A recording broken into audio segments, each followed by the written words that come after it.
Dear students, welcome to my YouTube channel. Dear students, हम इससे पहले डिफरेंट फ्रेगमेंटेशन के जो पैटर्न हैं कि किस तरह से फ्रेगमेंट हो सकती है, कहाँ से मॉलिक्यूल में बॉन्ड ब्रेक होता है, यानी क्लीवेज हमने पढ़ ली थी, जिसमें अल्फा क्लीवेज थी और इसके अलावा इंडक्टिव इफेक्ट की वजह से होने वाली क्लीवेज थी। फिर हमने मैक्लिफर्टी रीअरेंजमेंट और then retro Diels Alder reaction discuss कर लिया था।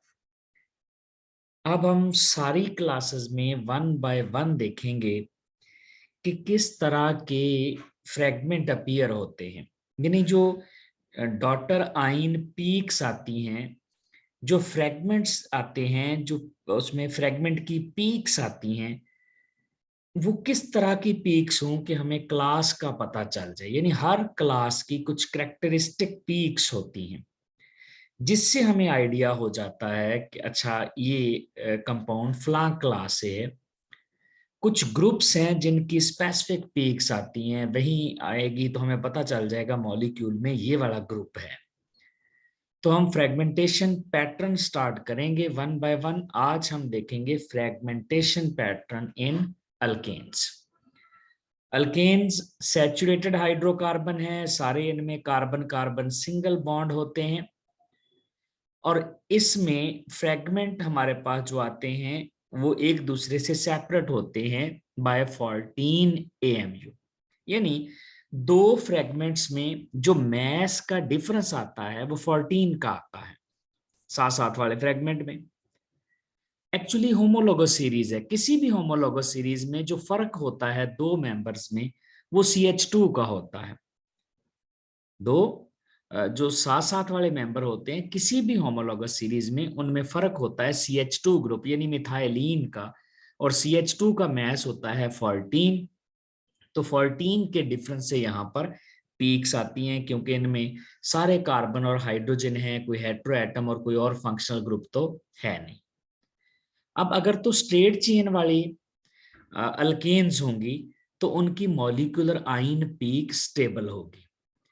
अगर अल्केन ऐसी है जो स्ट्रेट चेन है तो उसके मॉलिक्यूलर आइन की स्टेबिलिटी ज्यादा होगी। क्यों ज्यादा होगी? क्योंकि जब ये फ्रेगमेंट बनाएगा तो इससे बनने वाले कार्बोकेटाइन स्टेबल नहीं होंगे। इसका मतलब है इसकी फ्रेगमेंटेशन कम होगी। जितनी मॉलिक्यूलर आइन की स्टेबिलिटी ज्यादा होती है, फ्रेगमेंटेशन उतनी ही कम होती है। तो यहाँ फ्रेगमेंटेशन कम होगी। वजह क्या है कम होने की? क्योंकि फ्रेगमेंट बनने से बनना है कार्बोकेटाइन और फ्री रेडिकल, और जो स्ट्रेट चेन वाले हैं उनके कार्बोकेटाइन सारे प्राइमरी होते हैं, और प्राइमरी कार्बोकेटाइन स्टेबल नहीं होते हैं। इस वजह से इनमें फ्रेगमेंटेशन कम होगी। लेकिन अगर ब्रांच्ड हाइड्रोकार्बन होगा तो उसकी मॉलिक्यूलर आइन पीक की इंटेंसिटी कम हो जाएगी, यानी उसकी स्टेबिलिटी कम हो जाएगी, वो लेस इंटेंस हो जाएगी, उसकी स्ट्रेंथ उतनी नहीं रहेगी, उसकी अबंडेंस उतनी नहीं रहेगी, यानी इसमें फ्रेगमेंटेशन ज्यादा होगी। वजह क्या है ज्यादा फ्रेगमेंटेशन क्यों होगी? क्योंकि ब्रांच्ड है तो इसका मतलब है यहां पर सेकेंडरी टर्शरी कार्बोकेटाइन बनने का चांस ज्यादा है, और टर्शरी कार्बोकेटाइन ज्यादा स्टेबल होता है सेकेंडरी से, और सेकेंडरी प्राइमरी से, जो कि स्ट्रेट चेन में सिर्फ प्राइमरी बनते हैं। तो इसलिए यहां पर फ्रेगमेंटेशन ज्यादा होगी due to the formation of stable carbocations. यानी इसकी जो मॉलिक्यूलर आइन पीक होगी उसकी लाइफ टाइम जो है वो कम होगा उसका लाइफ टाइम, और उसकी फ्रेगमेंटेशन ज्यादा होगी, और उससे स्टेबल फ्रेगमेंट्स यानी टर्शरी और सेकेंडरी कार्बोकेटाइन बनेंगे। तो जितनी कार्बोकेटाइन की स्टेबिलिटी बढ़ती जाएगी, फ्रेगमेंटेशन भी बढ़ती जाएगी। यानी मॉलिक्यूल है बहुत ज्यादा ब्रांच्ड है, तो उससे बनने वाला अगर कार्बोकेटाइन स्टेबल है, टर्शरी है, तो इसका मतलब है वो तो जल्दी फ्रेगमेंट बनाएगा। वो जल्दी फ्रेगमेंट बनाएगा, उसकी मॉलिक्यूलर आइन पीक, उसकी इंटेंसिटी कम हो जाएगी, और इसमें जो बेस पीक होगी, जिसकी सबसे ज्यादा हाइट होगी, जिसकी अबंडेंस सबसे ज्यादा होगी, जो 100% अबंडेंस वाली पीक होगी, जिससे रिलेटिव करके हम बाकी सबको निकालते हैं, वो सबसे स्टेबल कार्बोकेटाइन की होगी। क्योंकि सबसे स्टेबल कार्बोकेटाइन का मतलब है उसकी अबंडेंस ज्यादा है, अबंडेंस ज्यादा है तो उसकी पीक जो है वो 100% आएगी और उसके रिलेटिव हम बाकी सबकी परसेंटेज निकालेंगे। कार्बोकेटाइन की स्टेबिलिटी अल्केन्स में टर्शरी, सेकेंडरी और प्राइमरी। अब है आप अच्छा ये स्टेबिलिटी के बारे में आपको पहले ही पता है, टर्शरी कार्बोकेटाइन में हाइपर कॉन्जुगेशन होती है जिसकी वजह से इसकी स्टेबिलिटी ज्यादा होती है। अब है कि अल्केन्स में पैटर्न किस तरह का आता है, फ्रैगमेंट कैरेक्टरिस्टिक पीक्स कैसी आती हैं। तो अल्केन्स में अगर मिथाइल ग्रुप निकलेगा तो M-15 और अगर इथाइल ग्रुप निकलेगा तो ये M-29, यानी मॉलिक्यूलर मास में से 29 का लॉस हो जाएगा। अगर प्रोपाइल ग्रुप निकलेगा तो मॉलिक्यूलर मास में 43 का फर्क आ जाएगा और अगर ब्यूटाइल ग्रुप निकलेगा तो मॉलिक्यूलर मास में 57 का फर्क आ जाएगा। यानी CH3 ब्रेक होगा, यहां से CH3 है और फिर चूंकि होमोलोगस सीरीज है, फर्क क्या होगा डिफरेंट अल्काइल ग्रुप में CH2 या फिर इथाइल जो है ब्रेक हो सकता था या फिर एक और CH2 साथ, यानी मिथाइलिन ग्रुप का होमोलोगस सीरीज में फर्क होता है एडजेसेंट मेंबर्स में, या फिर यहां से प्रोपाइल ब्यूटाइल इस तरह से। अब अगर ये वाला फ्रेगमेंट देखें तो इतने से फ्रेगमेंट का मास होता है 15। अगर हम यहां से फ्रेगमेंट ब्रेक करते तो इसमें 14 और ऐड हो जाता, यानी इन दोनों फ्रेगमेंट में ये जो मिथाइल और इथाइल है दोनों में 14 का फर्क है। यहाँ पर 15 है और 29 है, 14 का फर्क है। और नेक्स्ट अगर देखा जाए तो 29 और 43 में भी 14 का डिफरेंस है, 43 और 57 में भी 14 का डिफरेंस है। यानी जो पीक्स आएंगी जो 14 14 14 के डिफरेंस से आती जाएंगी, यहाँ पर सारी पीक्स में 14 का डिफरेंस होगा तो पीक्स सेपरेट होती हैं बाय 14 जो हमारे पास मैस है उसके लिहाज से। तो ये इस तरह से फ्रेगमेंटेशन होनी है कि उसमें मिथाइल निकल सकता है, इथाइल निकल सकता है, इस तरह अल्काइल ग्रुप सेपरेट होते जाएंगे और CH2 जो 14 मैस है ये डिफरेंट पीक्स में इतना उसमें फर्क आता जाएगा। जैसा कि नॉर्मल अल्केन में देखें हम n-octane का स्पेक्ट्रम लेते हैं, n-octane जो है n-octane का मॉलिक्यूलर मास 114 होता है, ये इसकी मॉलिक्यूलर आयन पीक है 114 वाली।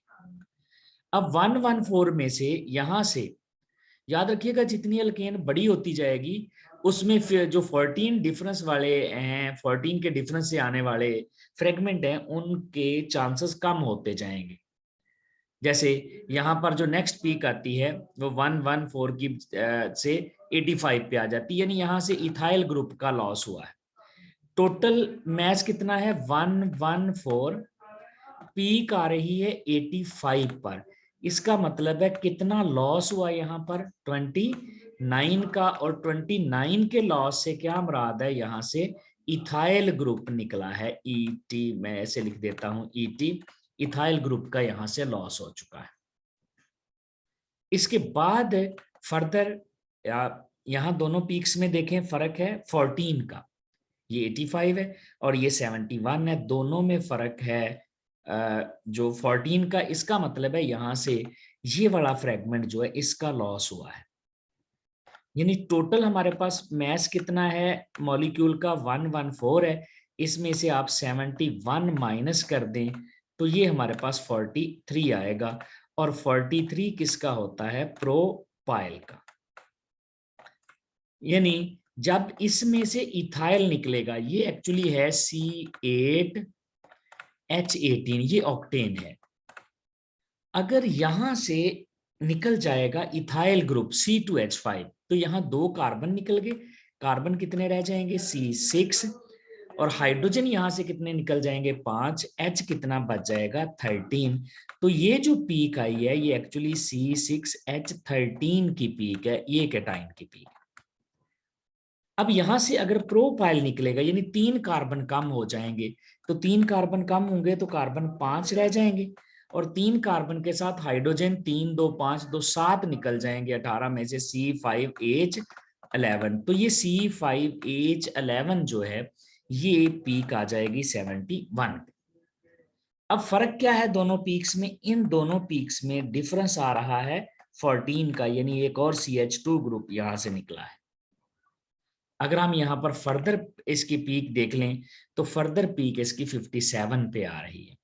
अब 57 यहां से देखें, ये 57 है, इसका मतलब है 71 और 57 में भी 14 का फर्क है। अब टोटल मॉलिक्यूल का मैस कितना है? टोटल मॉलिक्यूल का मैस है 114। 57 पे इसकी एक पीक आ गई है, तो ये हाफ हो गया। इसका मतलब है ये 57 ही बच जाएगा, यानी मॉलिक्यूल यहाँ बिल्कुल सेंटर से ब्रेक हो गया है। तो ये वाली पीक फिर किसकी आएगी? ये C4H9 की आ जाएगी। This peak is due to butyl group, यानी ये C4H9 की वजह से 57। यहां पर फिर देखें 14 का डिफरेंस है। इसी तरह 43, अगर हम 57 में और 43 में डिफरेंस चेक करें तो ये वाला जो है, this difference is again of 14। अब 43 अगर आप 114 है, इसमें से 43 माइनस करें तो यहां पर जो हमारे पास बचता है वो 71 बचता है। तो इसका मतलब है यहां से जब ये वाला फ्रेगमेंट निकला है तो बराबर चांस है कि जो बाकी है हमारे पास वो C3H7 फ्रेगमेंट, वो यहां से वो भी ब्रेक हो सकता था कैटाइन की शक्ल में। दोनों पॉसिबिलिटीज थी। तो ये 43 पे पीक जो है ये प्रोपाइल की वजह से आई है। इसकी स्टेबिलिटी ज्यादा है, हालांकि ये भी प्राइमरी कार्बोकेटाइन ही बनते हैं इसमें, तो चांस है ये रीअरेंज भी होके सेकेंडरी कार्बोकेटाइन में कन्वर्ट हो गया हो। तो अब डिफरेंट फ्रेगमेंट देखते जाएं, हर फ्रेगमेंट में जो है वो 14 का डिफरेंस यहाँ पर आता जाएगा अल्केन्स में, और ये जो 29 पे आ रहा है ये एक्चुअली C2H5 की वजह से है। और जब C2H5 है यानी 2 कार्बन निकल गए, तो इसका मतलब है ये M-C6H13 यहां पर लॉस हुआ है। C6H13 यानी ये वाला लॉस हुआ है। मींस जब 85 वाला फ्रेगमेंट बन रहा है तो साथ 29 वाला बनने के भी चांस हैं। दोनों को मिला के कितना बनता है? 85 और 85 और 29, इन दोनों फ्रेगमेंट्स को अगर मिला लिया जाए इन दोनों को, तो ये टोटल बनता है 114। इसी तरह जो 71 पे है, इसको और इसको मिला लिया जाए 43 वाले को, तो ये भी टोटल बनता है 114। और 57 वाला फ्रेगमेंट दूसरे 57 वाले से मिलेगा तो 114, यानी बराबर चांस होते हैं कि जब यहाँ पर C6H13 वाला फ्रेगमेंट 85 पे दे रहा है पीक, तो साथ इसके साथ साथ ये वाला भी बनने के चांस हैं कि C2H5 बन जाए। यानी ये वाला कैटाइन बनेगा तो ये डिटेक्ट हो जाएगा, ये वाला कैटाइन बनेगा तो ये डिटेक्ट हो जाएगा। तो इस तरह अल्केन्स में हम देखते हैं जो पीक्स हैं वो 14 के डिफरेंस से आती जाती है। अब इसमें मॉलिक्यूलर आयन की स्टेबिलिटी भी देखें, काफी इसमें अच्छी पीक आई है। लेकिन अगर ब्रांच्ड हाइड्रोकार्बन होगा तो मॉलिक्यूलर आयन पीक की स्टेबिलिटी कम हो जाएगी। क्यों? उससे बनने वाले फ्रेगमेंट की स्टेबिलिटी ज्यादा होगी, वो टर्शरी कार्बोकेटाइन बन सकता है, सेकेंडरी बन सकता है। जैसे देखें ये आइसोऑक्टेन है। जो आइसोऑक्टेन है उसका मॉलिक्यूलर मास भी 114 है, लेकिन इसमें देखें स्टेबिलिटी इसकी कम, less intense molecular ion peak बन गई। अब यहां से इसके ब्रेक होने का चांस सबसे ज्यादा यहां से है। क्यों? क्योंकि जब यहां से ब्रेक होगा तो यहां पर टर्शरी कार्बोकेटाइन बनेगा। अगरचे एक चांस ये भी है कि बॉन्ड यहां से ब्रेक हो जाए, यानी 15 का लॉस हो जाए। और जब 15 का लॉस होगा तो ये देखें 85 और ये 114 है। इसका मतलब है जब यहां से यहां आए हैं तो मिथाइल ग्रुप का लॉस हुआ है, M-15 हुआ है। आप इसको कह सकते हैं ये M-15 पे पीक बनी है, या आप इसको कह सकते हैं ये M- मॉलिक्यूलर जो आइन है उसमें से मिथाइल ग्रुप कम हुआ है। तो फिर 85 पे कौन सा अल्काइल ग्रुप अपीयर हो रहा होगा कार्बोकेटाइन? वो होगा C7H15।